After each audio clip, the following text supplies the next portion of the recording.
현재를 살아가는 우리 모두 생태적인 삶을 생각해보고 알아보는 시간입니다. 슬기로운 지구 생활. 오늘도 천주교 대전교구 가톨릭 농민의 전담 사제이신 강승수 요셉 신부님 모셨습니다. 어서 오세요. 네, 봄이 왔습니다. 네. 안녕하세요. 전 아직 봄 느낌이 안 들게 이렇게 툭툭한 옷으로 갑옷처럼 입고 있습니다. 일기가 좀 이렇게 기온이 편차가 있을 때는 오히려 농사에 좋다고 그래서 제가 잘 참고 있어요. 네, 병충해는 없을 것 같습니다. 네, 올해는 그럴 것 같죠? 네.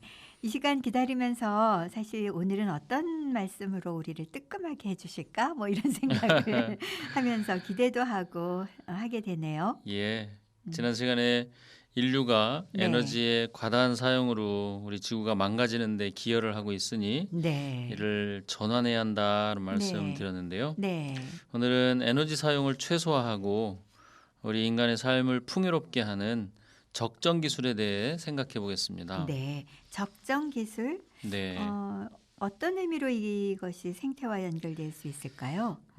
적정 기술이 애초에 시작된 곳은 네. 그 비폭력의 영웅이죠. 간디의 나라 인도입니다. 네. 산업혁명 와중에 영국의 그 값싼 직물이 인도로 들어와서 네. 인도의 경제가 이렇게 영국에 종속되는 것을 본 간디는 아, 직접 이렇게 물레를 돌려서 실을 자아내서 옷을 이렇게 짓지 않습니까? 그렇죠. 어, 그 물레가 간디의 그 상징적인 어떤 이미지로 남아 있어요. 그렇습니다. 근데 그게 바로 적정 기술의 원조였다는 말씀이시죠? 예. 네. 그래서 전통적인 방식의 천을 짜는 이 방법은 네. 시간은 오래 걸리지만 음. 누구든지 네. 필요한 만큼의 옷을 만들 수 있으면서도 네. 중요한 포인트는 다른 사람에게 의존할 필요가 없다는 네. 사실이거든요. 네. 그래서 더 좋은 품질의 영국 직물이 값싸게 공급되는 것이 이렇게 단기적으로는 네. 좋아 보이긴 합니다만 결과적으로는 손해가 된다 하는 것을 네. 간디는 이렇게 간파했던 것이죠. 아, 그렇군요. 편한 것을 추구하다가는 결국 그 힘에 종속되는 경우가 종종 있잖아요. 네, 그렇죠. 예. 네. 그래서 저는 정말 뭐 저뿐만 아니겠습니다만 자율적인 인간으로서 네. 정말 그 자유를 음. 깊이 넓게 만끽하면서 살고 싶거든요. 네. 그래서 이 생태적인 삶을 산다는 것은 육체적으로는 이렇게 움직여야 하는 경우가 많이 있습니다만 네. 그런데 인간이 자유를 누리면서 제대로 살 수 있는 길이기도 하거든요. 네. 그렇기 때문에 어쩌면 몸을 네. 움직여야 하기 때문에 네. 사실은 자유로워지는 것이지 않겠습니까? 그렇죠. 간디에게서도 이렇게 영향을 받은 네. 슈마허라는 그 경제학자가 있죠. 네. 그 유명한 저서가 작은 것은 아름답다라고 음. 이렇게 많이 네. 알려진 책이 있는데요. 네.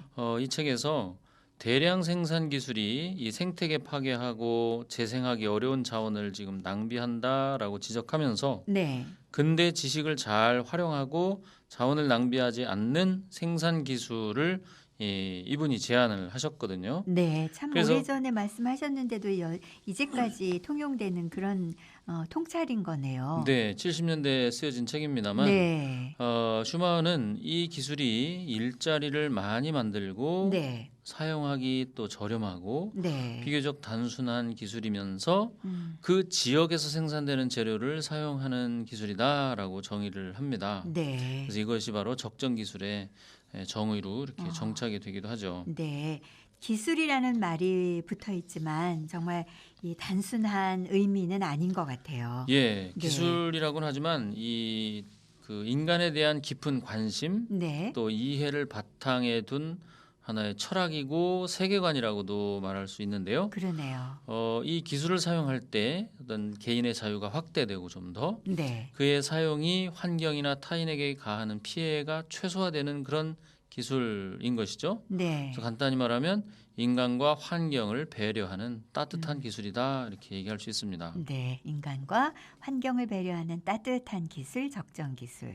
네. 작은 것이 아름다운 것처럼 이 최고의 기술이 아니라 적정한 상태의 기술은 아름다운 것이군요.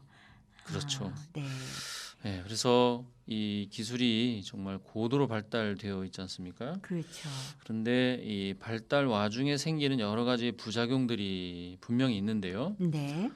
일자리가 감소한다든지 아니면 지나친 대량 생산으로 인한 쓰레기의 폭발 문제라든지 네. 그래서 이에 대한 어떤 대안으로 적당한 수준의 기술을 사용하자 하는 그런 움직임들이 세계적으로 일곤 했었죠. 네. 그래서 가능하면 기계를 덜 사용하면서 사람들이 함께 땀을 흘리면서 일하는 작은 어떤 마을 공동체 네. 같은 형태가 좋은 예가 될 수 있을 것 같습니다. 아, 그렇군요. 그래서 원료도 뭐 플라스틱 같은 것보다는 자연스럽게 이렇게 잘 분해되고 순환될 수 있는 네. 그런 걸 사용하고 또 사용 후에도 쓰레기나 환경 문제가 없도록 하는 그런 재료를 사용하는 기술이죠. 네. 지금 사실 저희 생활 환경을 보면 아주 고도의 기술 첨단을 걷고 있잖아요. 네, 그런데 이런 에너지 사용이 또 이런 나라들에 집중돼 있고요. 네, 어떻게 보면 말씀하신 대로 중독이 돼 있는 이런 사회 안에 살고 있는 그런 그 먼저 개발된 나라보다는 네. 좀 저개발 국가에서 유용할 수 있지 않겠나 그런 생각을 하게 돼요. 예, 그렇습니다. 실제로 네.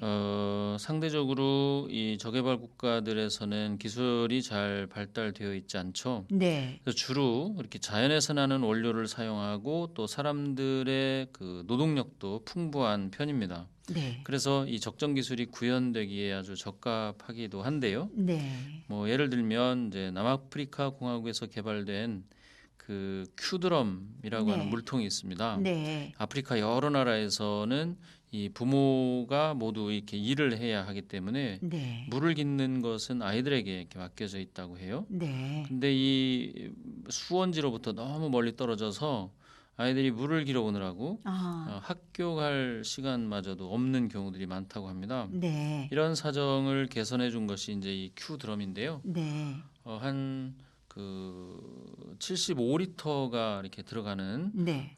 그 도넛 모양의 이렇게 넓적한 물통인데요. 네. 그 가운데에다 끈을 끼워서 이렇게 끄는 형태로 이동이 됩니다. 잘 쉽게 굴러가게 디자인된 거네요. 그렇죠. 아, 네. 그래서 75리터면 75kg거든요. 그렇죠. 그 무거운 걸 어린이들이 이렇게 네. 끌 수 있도록 아, 개발된 그런 네. 물통이거든요. 그래서 네. 기존에 뭐 이든지 지든지 그렇죠. 했던 다른 그런 것들과는 네. 기술의 어떤 작은 개입이었지만 어린이들의 삶이 대폭 개선되었던 경우라고 합니다. 아, 참, 그 사랑하는 마음이 있어야 이런 걸 개발할 수 있을 것 같아요. 맞습니다. 네. 예. 어렸을 적에 사실 물 깃는 일 무척 많이 고생하시는 어르신들 많이 있잖아요. 예. 저희만 해도 뭐 펌프 세대이긴 하지만 네. 더 그 연세 드신 분들은 물 길어 오시던 생각 많이 기억하시더라고요. 네. 네. 그래서 이 적정 기술의 뭐 또 한 예로 네. 이 저개발 국가에서는 아직도 이제 수인성 질병으로 많은 아이들이 죽어가고 있는데요. 네. 이것을 개선할 수 있는 생명의 빨대도 있어요. 그건 뭐예요? 이제 간편하게 들고 다니다가 네. 이렇게 물을 마실 때 쓰는 작은 도구인데요. 네. 길이는 한 25cm, 그 직경은 한 뭐 1인치, 1.5cm죠. 네. 정도 되는데 이렇게 들고 다니다가 흐르는 물에 이렇게 이제 대고 네. 빨아 먹을 수 있는 거예요. 자체 정수가 되는 건가요? 그렇죠. 네. 그래서 뭐 개인용으로 1년간 한 700리터 정도 물을 정수할 수 있는데요. 네. 그러니까 이렇게 흐르는 물을 마셔야 하는 사람들에게는 필수인 것이죠. 그러네요. 그래서 뭐 한 2달러 정도 하는 3중 필터가 들어 있는데 네. 이 빨대 그 물소 그러니까 이제 빨대를 통과하면서 네. 뭐 박테리아, 기생충, 바이러스 등을 이렇게 걸러내 가지고 네. 안전한 물을 마시게 해주는데 음. 뭐 아프리카, 가나, 나이지리아, 우간다, 파키스탄 등지에서 많이 사용하고 아. 있습니다. 물이 참 귀한 동네네요. 그렇습니다. 우리나라에서 사용된 적정 기술은 무엇이 있나요? 네, 우리나라도 이제 전쟁 이후 네. 1950년 이후에 가난을 이겨내는데 적정 기술이 많이 사용되었었습니다. 사실 최근까지도 이제 저희 어렸을 때도 짐칸이 굉장히 큰 자전거가 있었잖아요. 짐 자전거요. 예, 네. 거기에 뭐 두세 명씩 저희도 이렇게 올라타고 네. 형님이나 네. 아버님들이 네. 태우셨던 기억도 나고 그분들 힘도 세셨어요. 짐도 뭐 사람 키보다 훨씬 더 높은 네. 이렇게 그런 굉장히 큰 짐 자전거가 네. 기억이 나고요. 네. 이 적정 기술의 일환이기도 하고요. 네. 뭐 이동식 화로라든지 음. 온돌 그리고 구멍난 연탄이 사실 네. 우리나라 여건에서의 어떤 적정 기술 제품이었다고 할 수 그래요? 있습니다. 네. 그래서 이렇게 추운 나라에서는 온돌 난로가 필요하고 또 더운 나라에서는 말라리아를 퇴치하는 기술이 필요하듯이 네. 각 나라마다 이렇게 적합한 기술이 있습니다. 네. 그래서 이 적정 기술을 그 나라의 문화, 경제, 기후, 사회, 종교에 이렇게 적합한 기술이라고도 네. 말하고 있는 것이죠.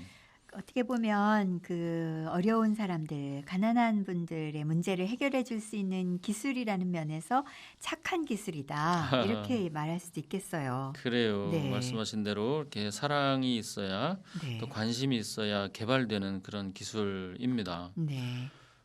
이런 어떤 이제 기존의 기술 발전으로 인해서 많은 변화들을 우리가 보곤 하는데요. 네. 사실 우리가 스마트폰만 갖고 있으면 네. 하루해가 금방 가기도 하지 않습니까? 시간이 너무 빨리 가요. 뭐 스마트폰으로 사람들과도 만나고 정보 수집도 하고 어떤 강의도 듣고 편지도 주고받고 뭐 업무도 하고요. 네. 이제 못하는 게 별로 없는 이 폰만 들고 있으면 세상 정말 아쉬운 게 없을 정도인데 한편 우리가 점점 이 기계에 중독되어 가고 있다는 생각도 들지 않을 수 없거든요. 맞습니다. 네. 근데 이제 그런 기술 없이는 또 살 수 없다고 생각하지 않나요? 기술 버리고 뭐 옛날처럼 농사 짓고 또 가축 키워서 그런 삶을 생각은 할 수 있지만 실행하라고 하면 모두 다 주춤할 거려. 예, 그렇게 사는 것이 저의 꿈입니다. 네. 그렇긴 합니다만 뭐 네. 모두가 다 그렇게 살 수는 없는 노릇이고요. 네. 그래서 이 개발된 기술이 얼마나 에너지를 과도하게 잡아먹고 있는가 네. 하는 거를 우리가 꼭 알아야 하고요. 네. 또 이 기술이 인간의 삶과 지구 공동체를 파괴하는데 사용되고 있지는 않은가 하는 것을 우리가 그리스도인으로서 네. 지속적으로 이렇게 잘 살피고 성찰해야 되는 것이죠. 네. 예를 들어서 어떤 사고가 나거나 그 사용 후에 남는 쓰레기 처리가 뭐 불가능하거나 정말 네. 엄청난 비용으로 이렇게 후손들에게 전가되는 그런 기술이 있지 않습니까? 네. 원자력 발전소 같은 경우는 대표적인 거죠. 더 이상 지어지지 말아야 하고요. 네. 자연의 법칙을 거스리는 그런 방법들에 대한 그 재고가 있어야 된다는 말씀이죠. 맞습니다. 네. 또 지금 이렇게 각종 이제 전국의 난개발에 투입되고 있는 어떤 기술들이 네. 오남용되지 말아야 하는데요. 네. 사실 우리나라처럼 크지 않은 나라에서 제가 볼 때는 너무 공항이 많이 네. 생기는 거 아닌가 하는 생각이 네. 들거든요. 네. 그래서 설악산 케이블카나 또 지리산의 산악열차나 뭐 이런 네. 계획들을 세우고 또 기술을 사용해서 쓰는 데 있어서 네. 사실은 우리가 후손들에게 물어봐야 됩니다. 네. 후손들이 물려받아야 될 그들의 생명의 터전이거든요. 그 생명을 우리가 함부로 훼손해서는 안 네. 되겠다. 우리가 사용하는 기술이 특히 네. 그래서 어리석은 기술의 남용을 우리가 멈춰야 한다고 네. 생각이 듭니다. 네. 적정 기술에 대한 말씀을 듣다 보면 정말 저희가 활용하고 있는 기술들이 어디로부터 출발하는지 자연의 남용이라든지 훼손이라든지 이런 부분이 없는지 살피면서 현재 사용하는 것에 대한 과다한 사용을 좀 줄이는 그런 마음부터 가져야 될 것 같다는 생각이 들어요. 네. 슬기로운 지구 생활을 위해서 오늘 착한 기술인 적정 기술 많이 보급되기를 바라는 마음으로 기대하고요. 함께해 주셔서 고맙습니다. 다음 주에 뵐게요. 네, 슬기로운 지구 생활 천주교 대전교구 가톨릭 농민의 전담사제이신 강승수 요셉 신부님과 함께한 시간이었습니다.